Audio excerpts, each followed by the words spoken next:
మనం చదువుకుంటున్నాం, లేదా ఉద్యోగాలు చేసుకున్నాం, లేకపోతే ఉపాధి పొందుతున్నాం, వ్యాపారం చేస్తున్నాం, ఏదో సాగుతోంది మనది. మన జీవితంలో ఒక ప్రభుత్వానికి సంబంధించిన ఒక విధానమో, ఒక పాలసీనో, లేదా ఒక సినిమా గురించినో, లేకపోతే ఇంకొక అంశమో మనకొక పాసింగ్ ఆన్ తప్పించి, ప్రత్యేకించి దాని దగ్గర స్టిక్ ఆనవ్వం. ఎందుకంటే మనం ముందు చదువుకునేటటువంటి వాళ్ళకి విద్య గురించిన ఫీజులా ఏంటి, చదువుకోవడమా, రేపు పొద్దున కోర్స్ ఏంటి, ఇదే పని ఉంటుంది. ఉద్యోగాలు చేసే వాళ్ళకి రేపు పొద్దున టార్గెట్ ఏంటి, ఇవాళ రెస్ట్ ఏంటి అన్నటువంటిది ఉంటుంది.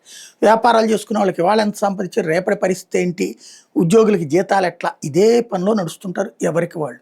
కానీ వీటన్నిటి మధ్య సాగుతున్నటువంటి విచిత్రమైనటువంటి పరిస్థితిని మిస్ అవుతున్నారు. ఏంటయ్యా అంటే అసలు లెక్కల్ని పక్కకి తీసుకువెళ్ళిపోవడం అన్నటువంటి. లక్నోలో ఒక ముస్లిం ఇన్ఫ్లుయెన్సరు, అంటే వీళ్ళేంటంటే దేశద్రోహులు, దేశ వినాశకారులు, దేశం మీద నెగిటివ్ సృష్టించే వాళ్ళు అదే పని మీద ఉంటారు. మనం వాళ్ళ విషయంలో కామెంట్ చేసి వదిలేస్తాం, కానీ వాళ్ళు మాత్రం అదే పని మీద తటస్థులు కూడా మార్చేస్తున్నారు. ఈ మధ్య సోషల్ మీడియా చూస్తుంటే నేను చాలా గ్రహించాను. అది బీజేపీ అర్థం చేసుకోవట్లేదు, వాళ్ళకి అనుబంధ సంస్థలు అర్థం చేసుకోవట్లేదు, కానీ విషపూరితమైనటువంటి మాటల్ని నమ్మడం ప్రారంభించారు. అది కమ్యూనిస్ట్ వల్ల కావచ్చు, కాంగ్రెస్ వల్ల కావచ్చు, కాక్రోచుల వల్ల కావచ్చు, ఇంకొకళ్ళ వల్ల కావచ్చు, క్రమంగా పెరుగుతోంది ఈ నెగిటివిటీ అన్నటువంటిది. పెంచేవాళ్ళు సక్సెస్ అవుతున్నారు. వాస్తవాలు చూస్తుంటే కంప్లీట్ డిఫరెంట్గా ఉంది.